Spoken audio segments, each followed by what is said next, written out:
Welcome to Review Every Ship in Star Citizen. We reviewed every ship in Star Citizen throughout the 2024 calendar year. This is just us adding new ones to keep true to our series name and provide a one-stop shop for every ship you need a review for. Remember, digital ships aren't imaginary, digital ships are imagine-necessary. This month's giveaway prize is going to be a Drake Golem. To enter our monthly contest, leave a comment on at least one video and like or dislike at least one video. Make sure you're also subscribed. Winners have 2 weeks to claim their prize. Members collectively have a greater chance of winning just for being members. So if you're subscribed, consider hitting that join button. And if you're not subscribed, I appreciate you hitting that subscribe button. For the full giveaway details, make sure you visit our Billionaire Ninjas Discord or our social media at Ninjas Leap. Today, we return to the Drake manufacturer, and the next ship, it's the Drake Golem. We have the Golem at $60 standalone, $55 war bond, and was $55 at concept. Cost in game is currently unknown as the making of this video. For the workers who keep the wheels of industry turning, Drake is proud to deliver their first mining ship, the Golem. This accessible tool finally ends the corporate monopoly on mining and places your future firmly within your grasp.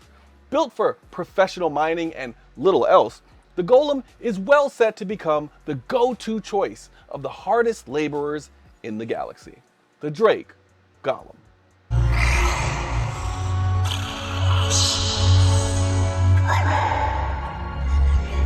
For measurements, the Golem has the length of 15.5 meters, beam of 7 meters, height of 5 meters, and it is a size 2 small ship. Its minimum crew is 1 and its maximum crew is 1. It can carry 32 SCU. Of course, that is all stowage for ore, so just be careful with that. And it has 1,150 micro SCU of stowage. However, again, remember that 32 SCU is not for cargo, it is for ore because it is a dedicated mining ship. The claim time for the Golem is 3 minutes, expedited is 1 minute, and the expedited fee is about 1,000 credits as of 4.1.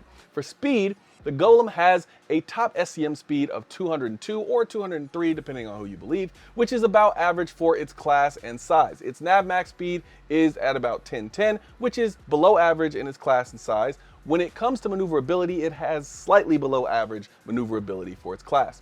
For weapons, the Golem has 2 size 1 Bulldog laser repeaters, no remote turrets, no man turrets, and 2 size 1 missiles, split between 2 racks.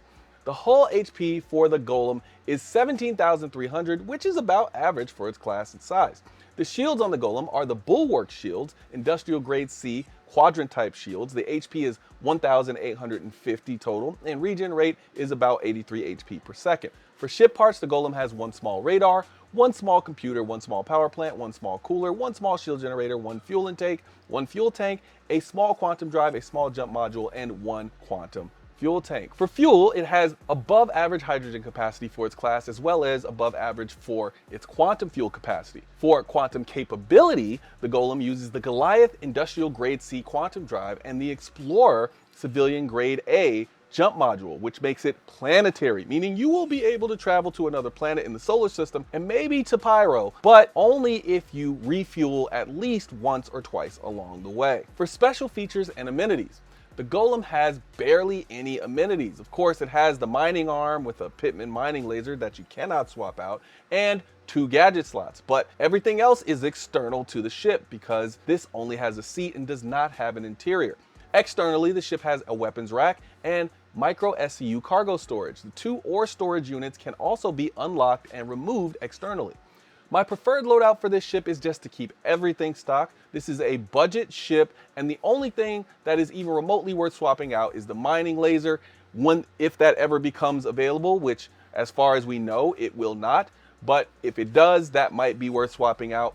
But for now, the only thing that's worth swapping out is gadgets. But I would still say with budget ships, keeping the cost low is paramount. So gadgets is really the only thing that I would change on this ship at all. A quick shout out to my members, my first ninjas, Arthur Vandalay, Survivor to Hero, and Ray, my Hokage, Dr. Forbin, Old Weeb, ETL in Spades, my Joni ninjas, Radium TX, Paling Tan, The Solid Exodus, Damon Donaldson, Dark Wolf God, The Real Phil 64, and Rage 1. And of course, all of my other members from every level who are all listed at the end of the video. As always, membership is never required, but always appreciated. You help make this YouTube dream even more possible, so thank all of you. Now it's time to rate this ship, a rating I rate from 1 to 10. My 1 is only buy if you have a unique reason that is specific to you or because you like the looks of the ship. My 10 is basically if you have the money, this ship is almost guaranteed to be useful to you in the game. A 1 doesn't mean the ship is useless or ugly, and a 10 doesn't mean the ship is perfect. Just remember, this is just our rating. Please give us yours in the comments down below. And now that I'm back, I'm ready to get into something that's a little bit secretive. You could call it my secret weapon. Anyway, my rating for this ship overall is an 8. Let's start with what I like about this ship. Wow, CIG, what a price. I know by this point everybody is already aware that this thing came out with a great price, but if we're going to talk crap when CIG gets the price wrong, we sure as hell better talk nicely when they get it right. The value on this thing skyrockets at $60, not to mention the size of the ship, which allows more vehicles with hangar bays to take along a mining ship and expands gameplay opportunities massively. I also like how quick this thing is in atmosphere, and I like that they made it more maneuverable than something like the Prospector. It also is cheap to upkeep this thing, and it's a decent little mining ship. I love the design because they basically stole it from the Argo team, and I love the Argo team. And I also think the fact that they managed to squeeze 32 SCU into this thing is a credit to the ship team, because they could have just put 16 in it, and that would have definitely been acceptable at the $60 price range, but they pushed it all the way to its limits at 32. Now, what are the issues and how would I fix this ship? Well, of course, you can compare this to the Prospector. Well, what you would be missing with the Prospector is a little bit of that speed and maneuverability. But what you're missing here is a swappable mining laser and amenities like a bed and internal space with stowage. I would have allowed the laser to be swappable, but to be completely honest, that is more of a nitpick because the mining laser on this is just fine for the price. Customizability is more of a nice to have rather than a must or a need. I also think I would have added an extra slot for mining gadgets since we can't change out the mining laser. But again, I still feel like I'm nitpicking. So who is this ship for then? This is a profession starter ship after all, so it is for anyone who knows for sure that they want to do mining as their primary role. However, I also believe it's for anyone who wants to dip their toe into mining gameplay without breaking the bank, especially those folks who like mining but don't love it enough to drop $150 plus.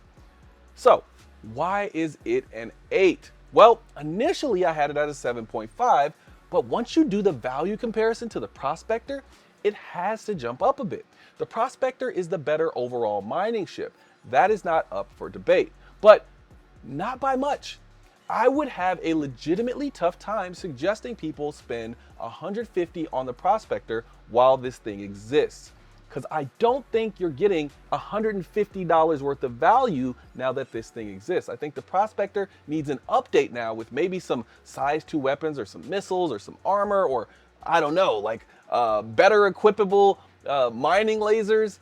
I don't know what you could do to the Prospector, but right now I'm not telling anyone to get a Prospector. I have to tell them, if you are coming in this game and your primary role in this game is to do mining, and you know that you don't want to go all the way up to the Mole or the Arastra or the Orion, then the better choice right now is obviously the Golem. And it's really, really interesting because I did not see that coming. It would have to be a person who is into the metagame of mining that uses mining modules and has a preferred laser. That's the only people I could really tell to get the Prospector. And of course, I'm sure some people will like the looks of the Prospector more, or they just really don't like Drake and they prefer Misk. So if you belong to that camp, then I can understand. But I like the visibility also a little bit more in this one in regards to this ship rather than the Prospector. But even still, it's nearly 3 times the price. Do you like the Prospector that much? I imagine using this ship as a vessel on board any ship that I have with a hangar where I know there is going to be at least a small mineral deposit wherever I'm going. It wouldn't normally be to mine for selling purposes, well, unless I find something rare. It would mostly be for sample collecting rare minerals for usage in my fabrication and base building endeavors. I know you're here for our rating, but if you really want a ship, go buy it. We won't stop you. Or even better, all ships can be earned in-game once the game releases, and some you can purchase in-game right now. These are just our ratings, but when you spend, it's your money. My opinion? This is the best value mining ship in the game, and it's not particularly close. If I didn't already own 2 other mining ships that have already made my fleet, I might get this. Although, I specifically right now do not need it. I can't see why I would ever use a Prospector again, without going bigger to something like the Mole. This one is for the fleet, folks. All right, that is it for this one. Shout out to the members. Thanks for spending your time with us, and I will see you in the next one. Peace.